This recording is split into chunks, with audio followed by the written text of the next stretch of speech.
തൃശൂരിലെ ഹൈറിച്ച് ഓൺലൈൻ തട്ടിപ്പിൽ കൂടുതൽ ഇടപെടൽ നടത്താൻ എൻഫോഴ്സ്മെന്റ് ഡയറക്ടറേറ്റും നിക്ഷേപകരുടെ വിവരങ്ങൾ ശേഖരിച്ചു വരികയാണ് ഇഡി. പണം പോയവർ നിരവധി പേർ ഉണ്ടെങ്കിലും ആരും പരാതിയുമായി എത്തുന്നില്ല.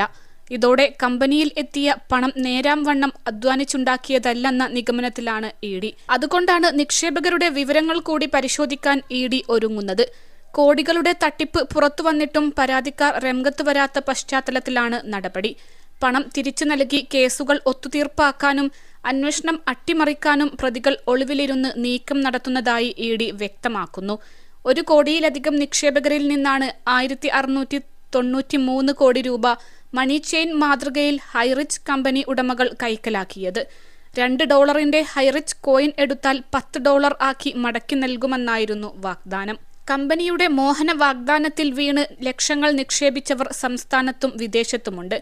എന്നാൽ തട്ടിപ്പ് പുറത്തുവന്നിട്ടും കമ്പനി ഉടമകൾ മുങ്ങിയിട്ടും പരാതിക്കാർ കാര്യമായി മുന്നോട്ട് വന്നിട്ടില്ല. ഇഡി അന്വേഷണം തുടങ്ങിയതിന് പിറകെ തൃശൂർ പുതുക്കാട് മാത്രമാണ് പുതിയ ഒരു പരാതി വന്നത്.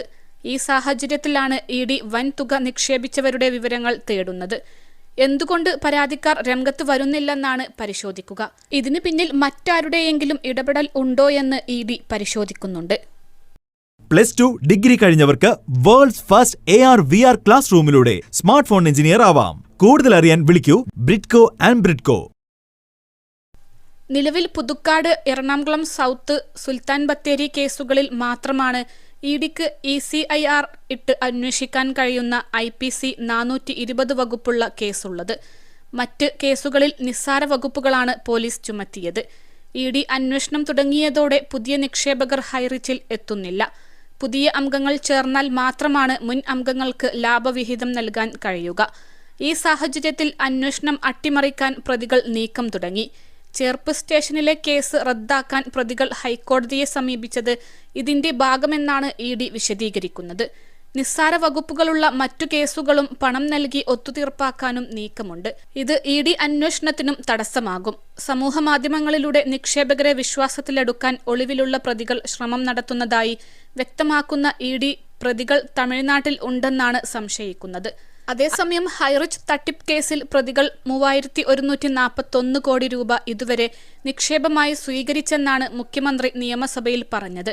നിയമസഭയിൽ എറണാകുളം MLA TJ വിനോദിന്റെ ചോദ്യത്തിന് മറുപടിയായാണ് മുഖ്യമന്ത്രി പിണറായി വിജയൻ ഇക്കാര്യം വ്യക്തമാക്കിയത്. ഹൈറിച്ച് കമ്പനിയുടെ മാനേജിംഗ് ഡയറക്ടർ KD പ്രതാപനും ഭാര്യയും കമ്പനി CEOയുമായ ശ്രീനക്കുമായി ഇഡി ലുക്കൌട്ട് നോട്ടീസ് പുറപ്പെടുവിച്ചിട്ടുണ്ട്. തൃശൂർ ചേർപ്പ് പോലീസ് സ്റ്റേഷനിലെ ഉദ്യോഗസ്ഥർ നടത്തിയ അന്വേഷണത്തിൽ prize chits and money circulation സ്കീമിൽ നിയമപ്രകാരമുള്ള ലംഘനങ്ങൾ കണ്ടെത്തുകയും കേസ് രജിസ്റ്റർ ചെയ്ത് സ്ഥാപനത്തിന്റെ സ്വത്തുക്കൾ കണ്ടുകെട്ടുകയും ചെയ്തിട്ടുണ്ട്.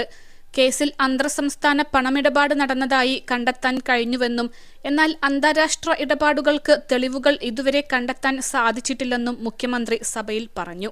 കൂടാതെ കേസ് CBIക്ക് കൈമാറുന്ന കാര്യത്തിൽ ഇതുവരെ സർക്കാർ തീരുമാനം എടുത്തിട്ടില്ലെന്നും അദ്ദേഹം വ്യക്തമാക്കി.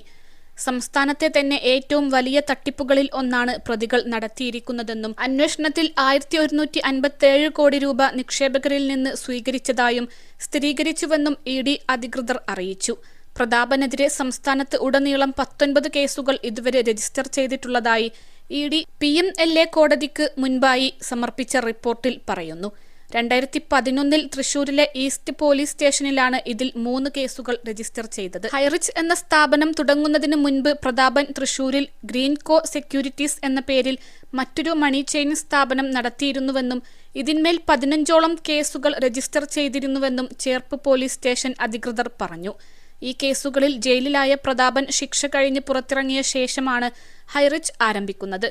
നിലവിൽ ഹൈറിച്ചിനെതിരെ 5 കേസുകൾ രജിസ്റ്റർ ചെയ്തിട്ടുണ്ടെന്നും മറ്റ് സ്റ്റേഷനുകളിലും നിരവധി പരാതികൾ എത്തുന്നുണ്ടെന്ന് വിവരം ലഭിച്ചതായും പോലീസ് പറഞ്ഞു.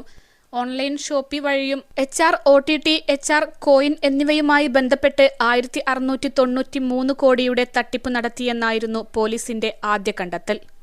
21 ലക്ഷത്തോളം സന്തുഷ്ടരായ ഉപഭോക്താക്കളും 2 ലക്ഷത്തോളം തിമിര ശസ്ത്രക്രിയകളും പൂർത്തിയാക്കിയ മലബാറിലെ ഏക കണ്ണാശുപത്രി അൽ സലാമ ഹൈ ഹോസ്പിറ്റൽ റോഡ്, പെരിന്തൽമണ്ണ.